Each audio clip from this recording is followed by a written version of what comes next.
You know what time it is. It's about time for another Coach Life, baby.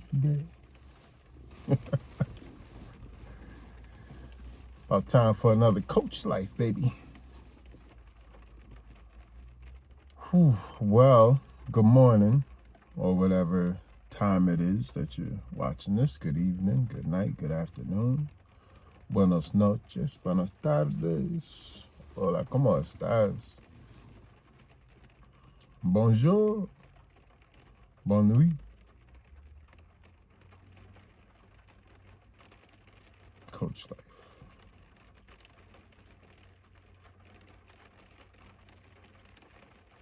I don't even know where to begin because there's been so many clairvoyant moments, so much clarity. I had a memory of childhood that illuminated exactly what I'm going through now. Oh, the rain is probably super annoying right now. Sorry. There's no way for me to soundproof this setup just yet, so I'll try to be brief this Coach Life. Yeah, it's just been a very and it made zero sense because I haven't been feeling the greatest lately. Like this past week was tough, and I didn't feel as aligned as I wanted to be, and obviously in the world there's just a lot going on. We're still in the thralls of a pandemic with psychos going this way or the other. The leadership is questionable, to say the least. But anyways, let me just hit you to the illuminations that I had, if I can remember. So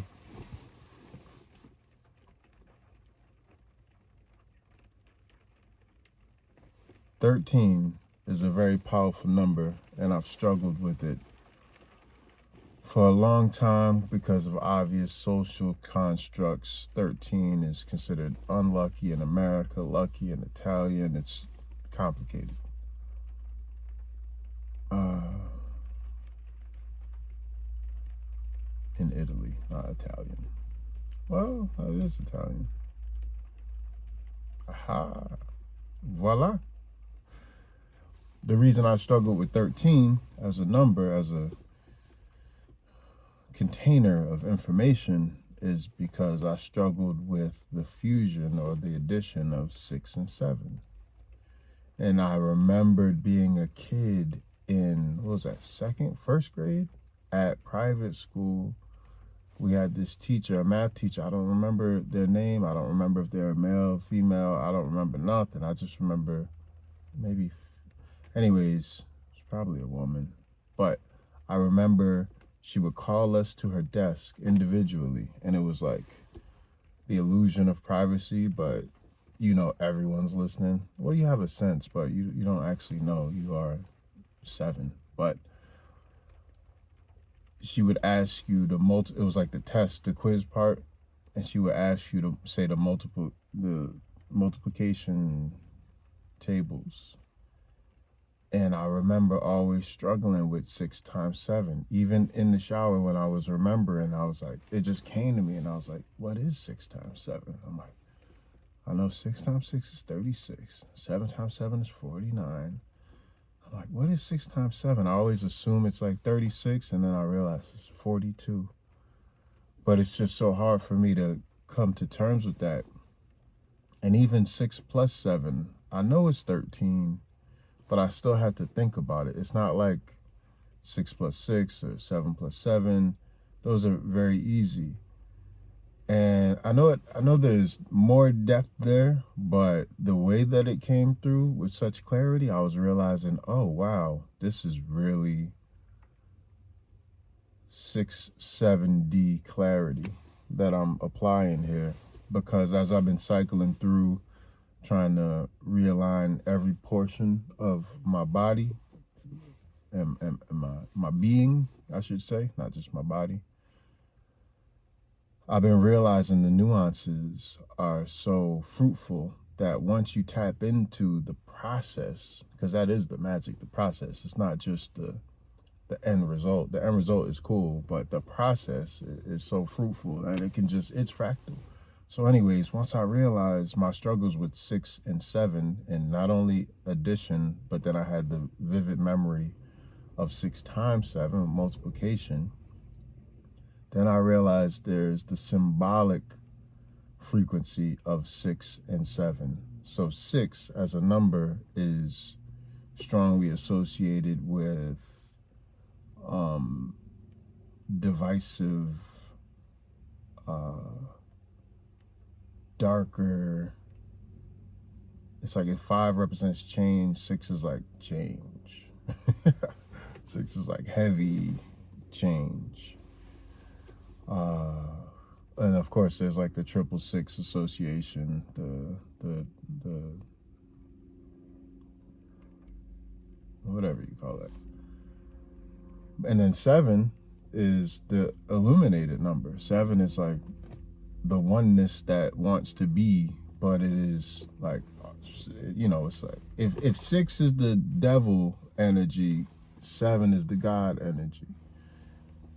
And all the connotations that come from that, they're not necessarily mine, but they're embedded in my subconscious, and I've been processing all of that. And then I just had this aha moment. This is all in the shower. I'm realizing with my candela lit up, I'm realizing my struggle with combining 6 and 7.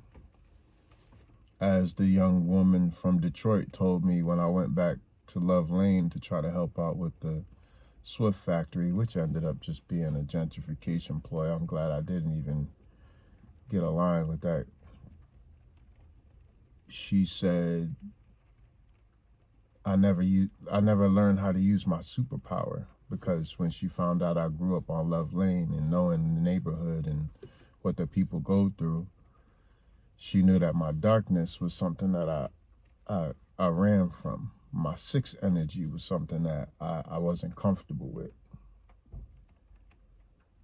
And so now I can see there's a balance of imbalance that I wasn't able to deal with, because it was meant for me to deal with later on in life, which is now. And I can take all the fruitful energy from it, because I know without darkness there is no light, that's for sure. I know without contrast there is no learning, I get that.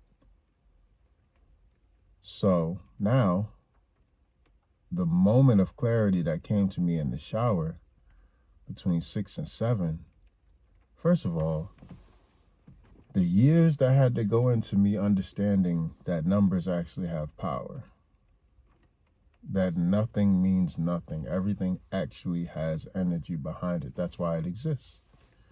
Everything exists because it has energy behind it. Whether you choose to acknowledge it or not, it's irrelevant.